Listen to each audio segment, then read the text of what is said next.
வணக்கம். இன்றைக்கி நம்ம பார்க்க போகிற சமையல் என்னென்னு பார்த்தீங்கன்னா, பாவக்காய் குழம்பு எப்படி செய்யலாங்கிறத பார்க்கலாம். பாவக்காய் குழம்பு வச்சா சின்ன பசங்களாம் சாப்பிட மாட்டாங்க. இந்த மாதிரி வச்சு கொடுங்க, கசப்பு இருக்காது, டேஸ்ட்டாக இருக்கும், விரும்பி சாப்பிடுவாங்க. வாங்க அதை எப்படி செய்யலாங்கிறத பார்க்கலாம்.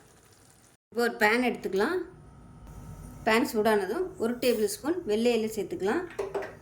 1/2 டேபிள் ஸ்பூன் சீரகம், 2 வரமிளகாய் சேர்த்துக்கலாம். இப்போ இது எல்லாத்தையும் வறுத்துக்கலாம்.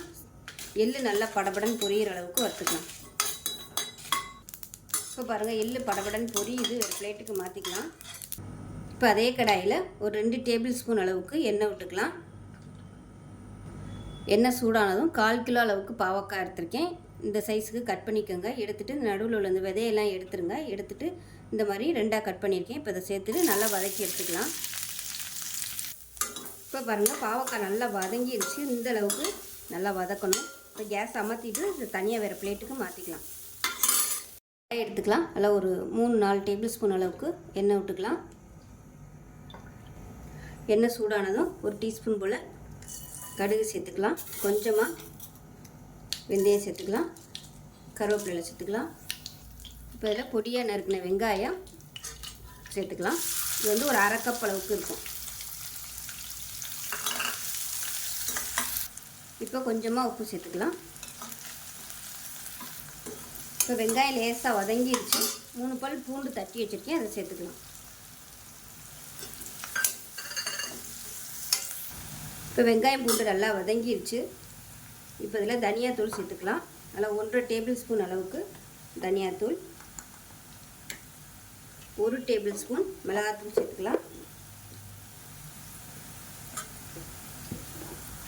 1/2 டேபிள் ஸ்பூன் சீரகத்தூள் சேர்த்துக்கலாம். 1/4 டேபிள் ஸ்பூன் மஞ்சள் தூள் சேர்த்துக்கலாம். இது நல்லா எண்ணெயில் வதக்கி விட்டுக்கலாம். இப்போ இதில் மீடியம் சைஸாக 2 தக்காளி மிக்சியில் அடித்ததை சேர்த்துக்கலாம். இந்த தக்காளி நல்லா எண்ணெய் பிரிஞ்சு வரட்டும், அந்த அளவுக்கு நல்லா வதக்கிக்கலாம். இப்போ தக்காளி நல்லா எண்ணெய் பிரிஞ்சு வந்துடுச்சு. வதக்கி வச்சுருந்த பாவக்காயை சேர்த்துக்கலாம். இப்போ நம்ம வறுத்து வச்சுருந்த இந்த எள்ளு பொடி சேர்த்துக்கலாம். சேர்த்துட்டு நல்லா பரட்டி விட்டுக்கலாம். இப்போ இதில் கொஞ்சமாக தண்ணி சேர்த்துக்கலாம்.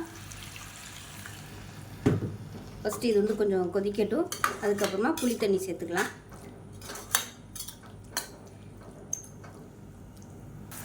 இப்போ நல்லா கொதிக்க ஆரம்பிச்சிருச்சு. சின்னதாக ஒரு லெமன் சைஸுக்கு, அதாவது லெமன் சைஸு கூட இல்லை, சின்ன நெல்லிக்காய் சைஸுக்கு புளி தண்ணியில் கரைச்சி வச்சுருக்கேன்.